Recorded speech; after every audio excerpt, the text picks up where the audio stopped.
नमस्कार दोस्तों, क्या हाल चाल है आप सभी का। एसएससी जीडी पेपर सॉल्यूशन के आज एक और क्लास में स्वागत है आप सभी का। आज हम करने वाले हैं 5 फरवरी का जो सेकंड शिफ्ट है उसका सॉल्यूशन करेंगे।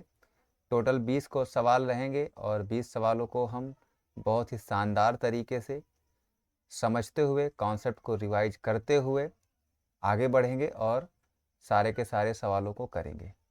इस सेशन का जो सबसे इम्पोर्टेंट और लाभदायक जो सार है वो आपको तब मिलेगा जब आप सवालों को खुद से भी करना चाहेंगे, है ना। जब आप खुद से करेंगे ना तभी आपको इसका एक्चुअल बेनिफिट मिलेगा।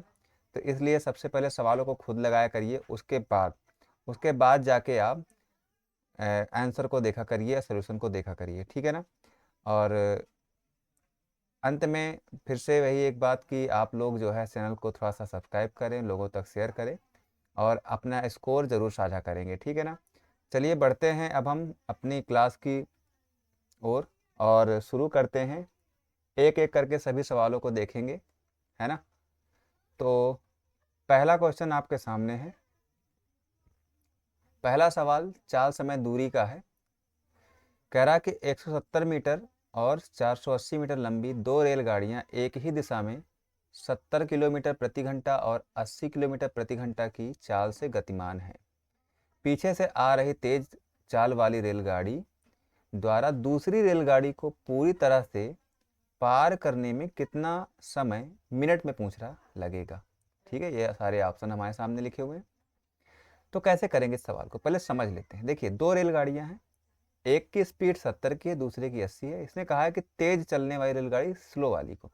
इसका मतलब ये कि एक की स्पीड जो 80 है, वो वाली जो ट्रेन है वो 70 किलोमीटर प्रति घंटा की स्पीड से जो ट्रेन चल रही है उसको पार करेगी। और इसमें यह भी कहा गया है कि 70 की स्पीड से जो चल रही है ट्रेन उसकी लंबाई 170 मीटर है और 80 किलोमीटर प्रति घंटा की स्पीड से जो चल रही है रेलगाड़ी उसकी लंबाई 480 मीटर है। जब ट्रेन ट्रेन को पार करती है तो हमें देखना होता है, दो चीज़ों पर ध्यान देना होता है। पहली बात, इस स्पीड पे जिसे हम रिलेटिव स्पीड देखेंगे। क्या कर रहा है कि ये दूसरी रेलगाड़ी पहली को पार कर रही है, इसका मतलब दोनों किस दिशा में जा रही हैं। पीछे से आ रही तेज रेलगाड़ी पीछे से आ रही है ना, इसका मतलब एक ही दिशा में है और एक दिशा में चलती है तो रेलगाड़ी दोनों की चालें आपस में घट जाएंगी और रिलेटिव स्पीड हमारा कितना आएगा, तो 10 किलोमीटर प्रति घंटा हमारा रिलेटिव स्पीड आ जाएगा। अब दूसरी बात है लंबाई की, टोटल लंबाई क्या रखी जाए। लंबाई देखिए, पहली ट्रेन दूसरी ट्रेन को पार कर रही है, इस वजह से जो टोटल लंबाई होगी दोनों ट्रेनों की लंबाइयों का जोड़ होगा। तो 480 प्लस 170, इसे जोड़ लेते हैं। 0, 7 और 8 15, हासिल आ गए 1, 4 5 1 6, 650। ये मीटर में है और यहाँ पर हमारा जो स्पीड है वो किलोमीटर प्रति घंटा में है। अब हमें फार्मूला लगा देना है, या फिर आप सामान्य तरीके से जानते हैं कि 160 मीटर की दूरी है, 10 किलोमीटर प्रति घंटा की स्पीड से चलना है। इसको किलोमीटर को मीटर प्रति सेकंड में बदलने के लिए 5/18, 18 ऊपर चला जाएगा। 0 से 0 काट दिया, 5 से काटेंगे 65 को, 5 एकन्नम 5, 5 तियाँ 15, 13 गुणे 18, ये सेकंड में आएगा। लेकिन उत्तर हमसे पूछा है मिनट में, तो सेकंड को मिनट में बदलने के लिए 60 का भाग लगा देंगे और उत्तर आ जाएगा। देखिए, एक बात का ध्यान रखते हैं, यहाँ पर 13 का तो मल्टीपल होने वाला है ना आंसर। तो क्या पहला ऑप्शन होगा? नहीं होगा। क्या दूसरा ऑप्शन होगा? नहीं होगा। 13 से 42 नहीं कटता, 5 भी नहीं कटता। 13 तियाँ 39, ऑप्शन नंबर डी ही इसका बिल्कुल करेक्ट आंसर होगा, है ना।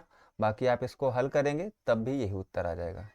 6 से काटेंगे तो 6 3 18, 13 तियाँ 39 और 39/10 कितना हो जाएगा, तो 39/10 3.9 मिनट हो जाएगा। तो ये बात आपको समझ में आ गई कि नहीं आ गई? ठीक है ना। बढ़ें अगले सवाल की ओर। तो अगला सवाल आपके सामने है। अगला सवाल क्वेश्चन नंबर 2 देखते हैं। पहले खुद से ट्राई करेंगे, उसके बाद सोल्यूशन को देखिएगा, है ना। मनोज के पास 1612 रुपये हैं।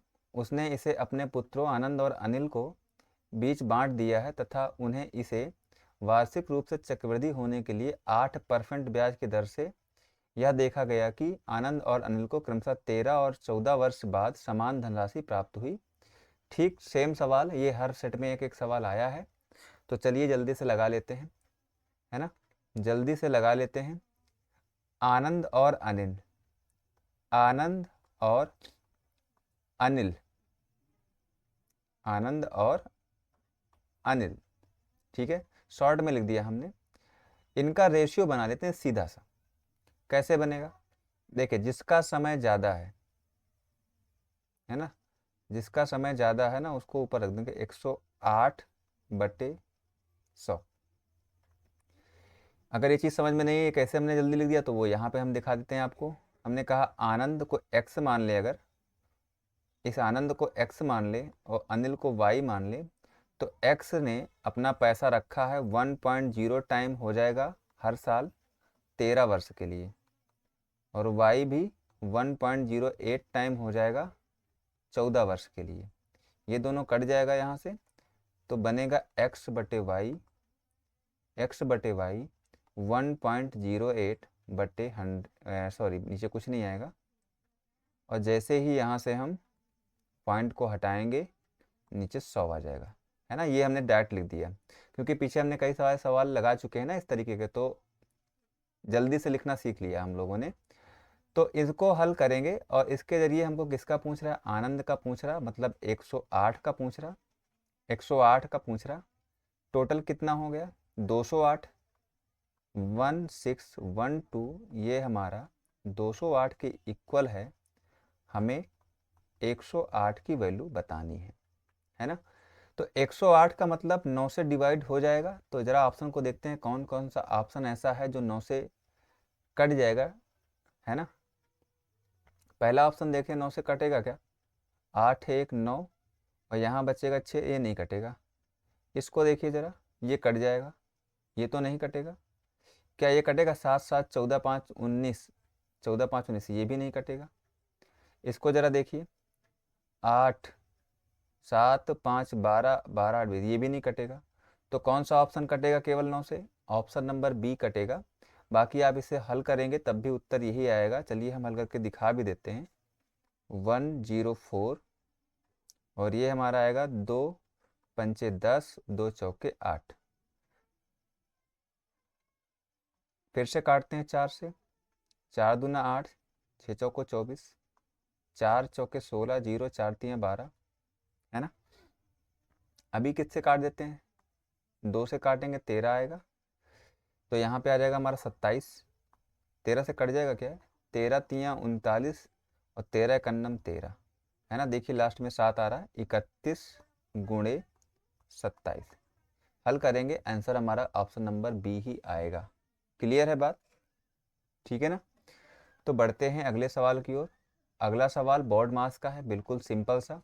पहले भाग करेंगे, 8 तिरिक 24, 8 चौके 32, 4 गुणे 3 माइनस 3 तिरिक का 9, 4 3 12, 12 माइनस 9 कितना हो जाएगा मेरे भाई, तो 3 इस सवाल का उत्तर हो जाएगा।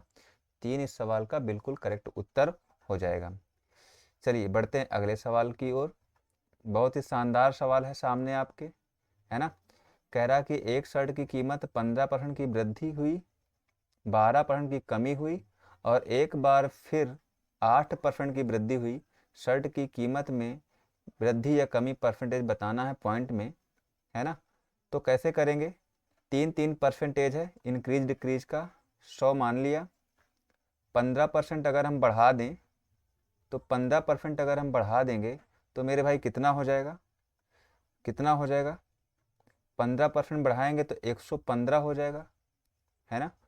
115 हो गया, 15% बढ़ा दिया। फिर उसके बाद हमें 12% कम करना है, तो हमने कहा चलो इसका 12% निकाल के इससे कम कर देते हैं। 12% निकालने के लिए सबसे पहले 10% पता करते हैं। 10% कितना होगा, तो 10% 11.5 होगा, और 2% कितना होगा, तो 2% 2.3 होगा कि नहीं होगा, आप निकाल के चेक कर लीजिए। 1% 1.15, 2 का गुणा करेंगे तो 2.30, मतलब कि 2.3 जोड़ लेंगे, 3 और 1, 13.8। यहाँ से घटा दीजिए 2, यहाँ 4 में से 3 गया तो 1 बचा, 0 1 101.2। अभी फिर से हमें 8% की वृद्धि करनी है, 8% की वृद्धि करनी है। अब इसका 8% निकाल लेते हैं। देखिए 1% कितना होगा, 2 अंक के बाद दशमलव लगा दीजिए, मतलब 1.01 इंटू 2 इंटू 8 कर दीजिए। 8 दूना 16, 8 एक 8, 8 एक 9, 0 8, 3 अंक बाद दशमलव लगा, यहाँ लगा दिया, मतलब 8.096 जोड़ देंगे, 092.901। तो 100 शुरुआत में था, अभी कितना हो गया, अभी 109.2 के आसपास हुआ। इसका मतलब 109.29% हमारा बढ़ेगा। ऑप्शन में देखते हैं कहाँ पर ये लिखा गया है, तो 2 जगह लिखा है, एक तरफ डिक्रीज लिखा है, एक तरफ इंक्रीज लिखा है। तो गलती से डिक्रीज को मार्क नहीं करेंगे, इंक्रीज हुआ है, बढ़ोतरी हुई है, ठीक है। ध्यान से आंसर को मार्क करेंगे, क्योंकि दोनों जगह 9.3 ही लिखा है ना। बढ़ेंगे अगले सवाल की ओर। अगला सवाल है फिर से 4 समय दूरी का ही है। कह रहा 2 स्टेशन ए और बी एक दूसरे से 370 किलोमीटर की दूरी पर है। एक ट्रेन स्टेशन ए से 9 बजे AM पर चलती है तथा स्टेशन बी की ओर 20 किलोमीटर प्रति घंटा की चाल से यात्रा करती है। दूसरी ट्रेन स्टेशन बी से 10 AM पर चलती है और स्टेशन ए की ओर 50 किलोमीटर प्रति घंटा की चाल से यात्रा करती है। वे किस समय एक दूसरे से मिलेंगे। शानदार सवाल, बहुत अच्छा सवाल है। आइए समझते हैं जरा इस सवाल को। ए और बी, दूरी कितनी है, 370 किलोमीटर की दूरी है। क्लियर बात। अब जरा समझिएगा ध्यान से। यहाँ पे ए ने यहाँ से शुरू किया है 9 बजे चलना, 9 बजे चलना शुरू किया है। स्पीड क्या रखी है इसने, 20 किलोमीटर प्रति घंटे की स्पीड रखी है। बी यहाँ से 10 बजे चलना शुरू करता है और स्पीड क्या रखता है, तो 50 किलोमीटर प्रति घंटा की स्पीड रखता है। अब ध्यान से समझिएगा, जब 9 बजे ए से चला व्यक्ति तो बी नहीं चला था, तो 1 घंटा ए अकेले चला और 1 घंटा जब चला तो कितना किलोमीटर चल गया, 20 किलोमीटर आगे आ चुका है। अभी कितनी दूरी बची है, अभी बची हुई है हमारे पास, जब हम 20 घटा देंगे तो 350 किलोमीटर की दूरी बची हुई है। और अब जो है ए और बी दोनों ही चल रहे हैं। देखिए ध्यान से समझिएगा, एक पॉइंट यहाँ पे मैं आपको बता रहा हूँ, इसको नोट कर लीजिएगा कहीं पे। रिलेटिव स्पीड तभी लगती है जब दोनों रेलगाड़ी हो या गाड़ी कोई भी हो, है ना, अगर दोनों एक ही टाइम पे चल रहे हैं तभी रिलेटिव स्पीड लगेगा। और वो भी कब लगेगा, जब या तो विपरीत दिशा में चल रहे हो या तो समान दिशा में चल रहे हैं। इसके अलावा कहीं पर भी रिलेटिव स्पीड नहीं लगता है, ठीक है ना। तो ध्यान रखिएगा इस बात को। जैसे ये 9 बजे शुरू किया था ना, तो उसी टाइम से रिलेटिव स्पीड नहीं लगेगा। रिलेटिव स्पीड कब लगेगा, जब 10 बजे दोनों स्टार्ट करेंगे चलना एक दूसरे की ओर। एक दूसरे की ओर चलने का क्या मतलब है, विपरीत दिशा में। और विपरीत दिशा में चालें क्या होती हैं, चालें जुड़ जाती हैं। तो एक की चाल है 20 और एक की चाल है 50, दोनों जुड़ के कितना हो जाएगा, दोनों जुड़ के हो जाएगा 70। और 70 की स्पीड से अगर हम 350 किलोमीटर तय करेंगे तो 7 पचे 35, 5 घंटे लगेंगे। कितने घंटे लगेंगे, 5 घंटे का समय लगेगा। अभी इस टाइम क्या हो रहा है, अभी 10 बजे हुए हैं और अगर हम 5 घंटा बढ़ा दें आगे तो कितना बच जाएगा, बताइए भाई कितना बच जाएगा। 10 बजे हुए हैं, 5 घंटे आगे की बात अगर करना है तो कितना बजेगा। देखिए 2 घंटा जोड़िएगा तो 12 हो जाएगा और अगर 3 घंटा और जोड़िएगा तो 3 बज जाएगा। इसका मतलब ऑप्शन नंबर डी बिल्कुल करेक्ट होगा। क्लियर है, क्यों भाई क्लियर है। अगर क्लियर है तो कमेंट बॉक्स में कमेंट कर दीजिएगा कि हाँ सर क्लियर है, बिल्कुल बात आपकी समझ में आ गई। बढ़ते हैं अगले सवाल की ओर। एक समूह में 30 विद्यार्थी की औसत आयु 18 वर्ष। जब शिक्षक की आयु शामिल की जाती है तो समूह की औसत आयु 1 वर्ष बढ़ जाती है। शिक्षक की आयु क्या होगी? देखिए, एक शिक्षक शामिल होने पर 1 वर्ष बढ़ गई, और वैसे कितना था औसत? 18 वर्ष था। हमने कहा जब शिक्षक अगर 18 वर्ष का होता तो औसत में कुछ भी ना बढ़ता, औसत में कुछ भी ना बढ़ता। लेकिन क्या हुआ, शिक्षक ज़्यादा एज का था ना, तभी तो बढ़ गया। तो शिक्षक क्या करेगा, 30 लोगों को एक एक देगा, इसका मतलब 30 तो बढ़ेगा, और साथ में खुद को भी एक देगा, इसका मतलब 19 और जोड़ देंगे। तो आंसर हमारा 49 49 आ जाएगा। ऑप्शन नंबर सी बिल्कुल करेक्ट है। ठीक है, अगर ये बात नहीं समझ में आई तो मैं फिर से समझाना चाहता हूँ आपको, बात को समझ लिए। देखिए, 30 लोग थे, है ना, 30 लोग थे, और 30 का औसत 18 वर्ष था। औसत को कैसे समझते हैं? औसत को समझते हैं कि सबके पास 18 18 था। 30 के 30 लोगों के पास कितना कितना था? 18 18 था। एक नया व्यक्ति इसमें इंटर करता है, नया व्यक्ति आता है।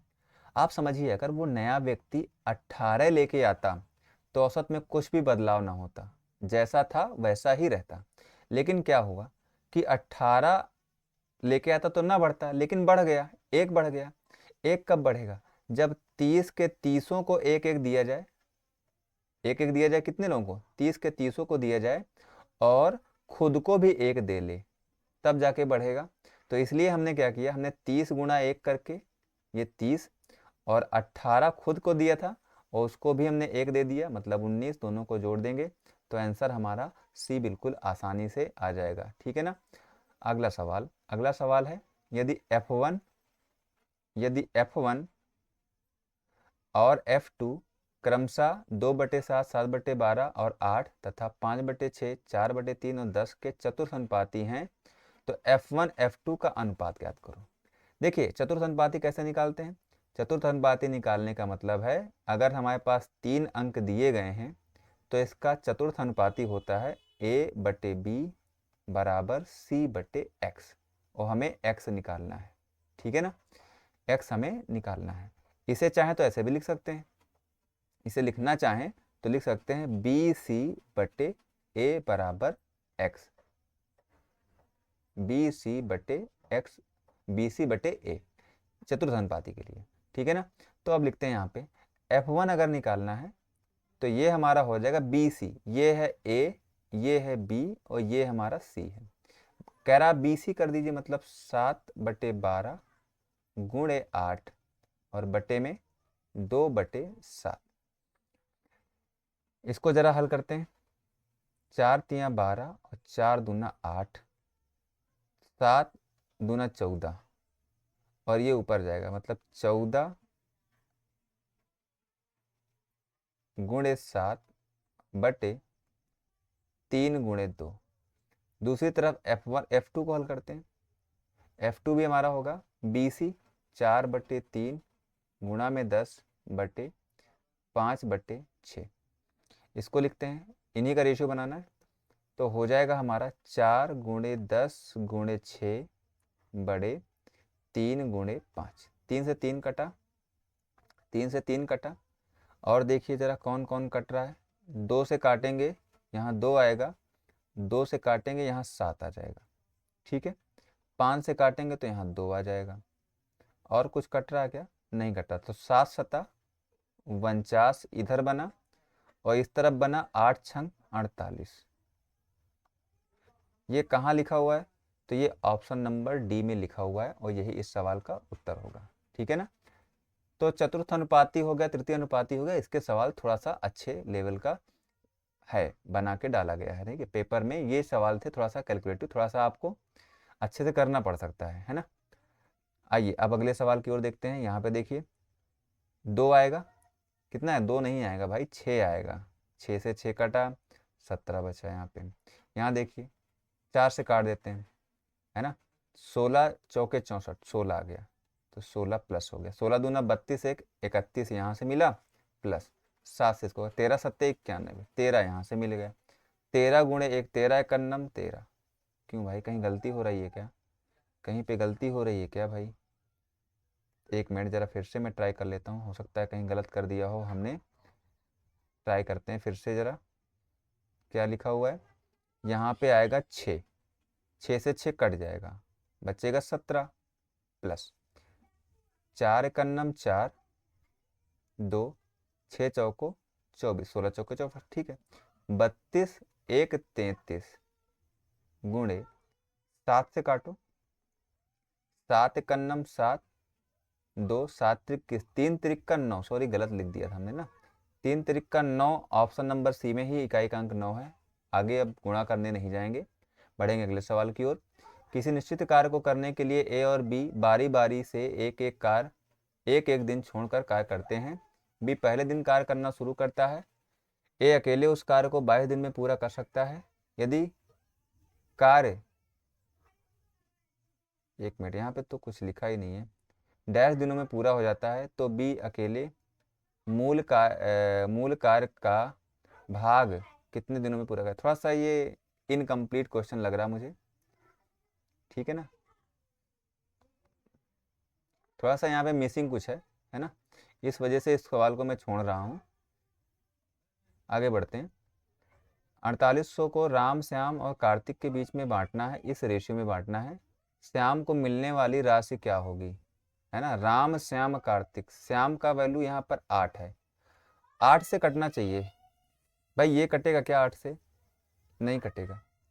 ये 8 फते 56 कट जाएगा, ये कटेगा। 8 दूना 16, 8 तिक 24, ये भी नहीं कटेगा। 8 टाइम 64, ये भी कट जाएगा। मतलब कि ऑप्शन नंबर ए हो सकता है या तो ऑप्शन नंबर सी हो सकता है। चलिए बढ़ते हैं, अब जरा चेक कर लेते हैं। 8 4 12, 12 3 15, 400 4800 बटे 15 गुणा में 8, 15 से काट देते हैं। 15 3 45, 15 3 45, कितना बचा? 3, 30 हो गया। 15 दूना 30, तो 0, 8 दूना 16, कहाँ पे लिखा हुआ है? ये लिखा हुआ है 06, है ना। और 8 तिक 24 1 25, ऑप्शन नंबर सी बिल्कुल करेक्ट होगा। बढ़ते हैं अगले सवाल की ओर। किसी जिले की जनसंख्या दिया गया है, इसमें इतने पुरुष हैं, 45% जनसंख्या साक्षर हैं। यदि 45% पुरुष साक्षर हैं तो साक्षर महिलाओं का प्रतिशत क्या होगा?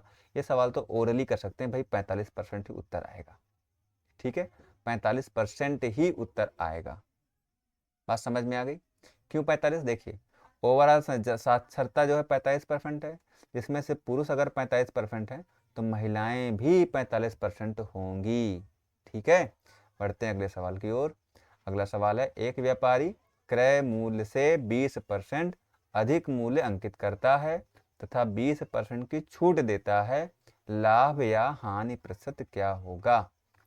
100 था, सीपी अगर हमारा 20% बढ़ा के लिख दिया तो 120 हमने मार्क प्राइज लिख दिया। और अगर 20% की छूट भी दे देते हैं तो 12 दूना 24 घटा देंगे तो 96 हो जाएगा। आप ज़रा देख के बताइए कितने की हमें यहाँ पर हानि दिख रही है? तो हमें 4 की हानि दिख रही है। परसेंटेज में अगर बात करें तो 4% का लॉस होगा। ध्यान से उत्तर मार्क करिएगा क्योंकि प्रॉफिट और लॉस दोनों ही लिखा गया है। बढ़ते हैं अगले सवाल की ओर। अगला सवाल फिर से बॉड मास घटाएंगे, 5 आएगा, 5 से 5 कट गया, 21 बचा। 8 छंग 48 6, 4 से काटिएगा तो 11 आ जाएगा, इंटू जरा इन दोनों को हल कर लीजिए तो बनेगा 27, और 27 गुणे 11 कितना आएगा? 7, 7 2 9 और 2, 297। ऑप्शन नंबर डी बिल्कुल करेक्ट होगा। फिर से बढ़ते हैं अगले सवाल की ओर।